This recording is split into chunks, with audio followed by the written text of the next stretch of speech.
Hello from Quebec City.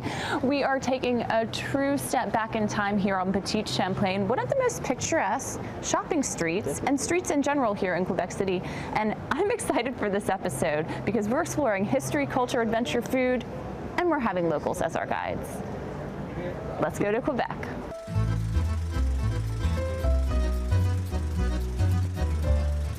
We're exploring Quebec, visiting Quebec City, the Eastern Townships, and Montreal. We'll discover Quebec City's European history, as well as its First Nations culture and area nature, before traveling to soak in the bounties and adventures of the Eastern Townships, close to the U.S. border. Then it's on to Montreal, where John Lennon and Yoko Ono mix with modern hipster vibes and a tasty and affordable culinary scene. In Quebec City, I'm starting my adventures at iconic Chateau Frontenac, where local guide Simon Pelletier of Cicerone Tours takes his historical tours rather seriously. So you see, today I'm dressed as Bruce Price, the architect of the famous Chateau Frontenac. That's the hotel that became the masterpiece of his career. Bruce Price was hired back in the 1880s to design for the CP Railway Company a few hotels that would look like castles. They needed some place to accommodate their wealthiest clients, those who wanted to see the country as they were traveling from one end of the country to the other. Coming to the Chateau Frontenac is a little like traveling in time. Especially when you're traveling with Simon.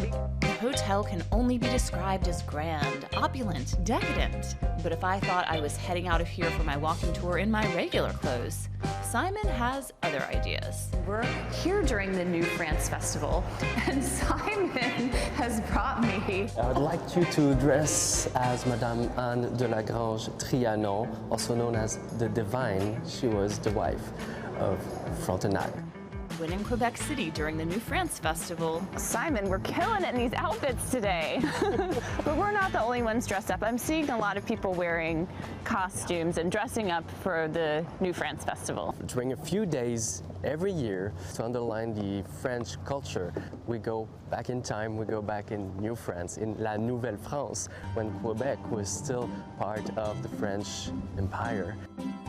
Quebec City is the only fortified city north of Mexico. And you can still view part of this city's defensive system, including gates, towers, and the citadel. So as you can see here, we're walking through the Prescott Gate. That's one of the access to get in and out of the fortifications. So we're now getting out of the walled part of Quebec City, walking down the mountain hill to get to the Petit Champlain district. I'm getting so distracted because there are so many cute shops, and I'm smelling popcorn. Gotta get in on this, Simon. Thank you, my friend. The Petit Champlain Street won an award a few years ago as the most beautiful commercial street in Canada. To go down, we'll have to use that set of stairs right here. Les escaliers casse-cou, the breakneck steps. So bad reputation in Quebec. Be careful when you go down. Ta-da! This was meant to be a shortcut between the lower part of town and the upper part of town. I bet in the winter these are like a real challenge.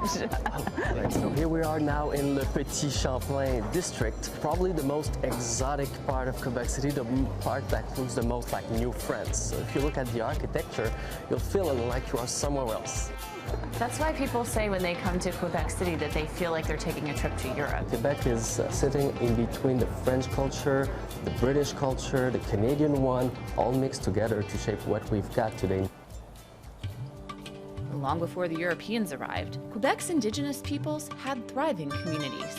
I'm traveling just 15 minutes from Quebec City to learn about one of these First Nations communities in Wendake, where a hotel, restaurant, museum, and cultural experiences share the stories of the Wendat people. Wendake is the community, is the village where the Huron-Wendat people live. In the province of Quebec, there is 11 different nations, 55 communities like Wendake. We like to say that it's a cuisine inspired by First Nation terroir. For us, what it means that it's a local product that really comes from the earth.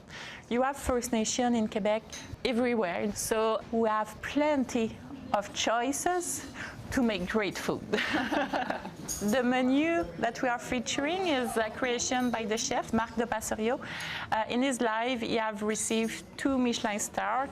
2 Michelin stars is nothing to sneeze at. His expertise is really in the local product. So he will ask the Ainu people that work here to make sure that it's still true. They're sharing their knowledge, so it's creating this authentic food. Exactly. It's all about sharing, and it's all about keeping it simple and authentic, of course.